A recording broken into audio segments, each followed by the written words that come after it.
আসসালামু আলাইকুম এভরিওয়ান, আমি ডক্টর কবির বলছি। আজকে আমি এসেছি আপনাদের সামনে mental health, mental strength, mental intelligence, mindfulness, coping with stress এসব নিয়ে কথা বলতে। এসব নিয়ে আমি বেশি কথা বলবো না। আমি যেই জিনিসটা দেখাবো আপনাদেরকে, এর প্রতিটা জিনিস একটা আরেকটার সাথে connected. It's like a circle. আপনি আজকে একটা পার্ট করলেন, you can go to the next point B and then point C, and you see that আপনি আবার ফিরে আসছেন আপনার সেই পুরানো জিনিসে, এবং যেটা already is very organized. You know how to do it, you know how to deal with ইট।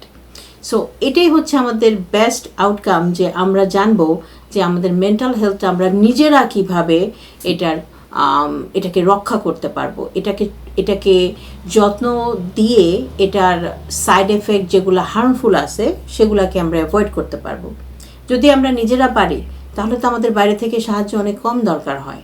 এবং কখন আমরা নিজেরা পারি? যখন আমরা কেপেবল হই। এই কেপেবল আমরা কিভাবে হই? এটা আমরা যখন নিজেরা অ্যাচিভ করি। কিভাবে আমরা এটা অ্যাচিভ করতে পারি? Right information and every day we have to practice it, and then আমরা বাইরের থেকে সাহায্য নিব। বাইরে যারা জানে, যারা করছে প্রতিদিন, তাদের কাছ থেকে আমরা অ্যাডভাইস নিব যে কীভাবে আমি এই সমস্যাটা সমাধান করতে পারি, কিভাবে আমি আমার ডেইলি অ্যাংজাইটি দূর করতে পারি, কিভাবে আমি আমার ডিপ্রেশনটাকে কন্ট্রোলেবল পর্যায়ে রাখতে পারি, এবং কিভাবে আমি আরেকজনকে হেল্প করতে পারি যখন তারা সেম সমস্যা নিয়ে আমার সামনে আসবে।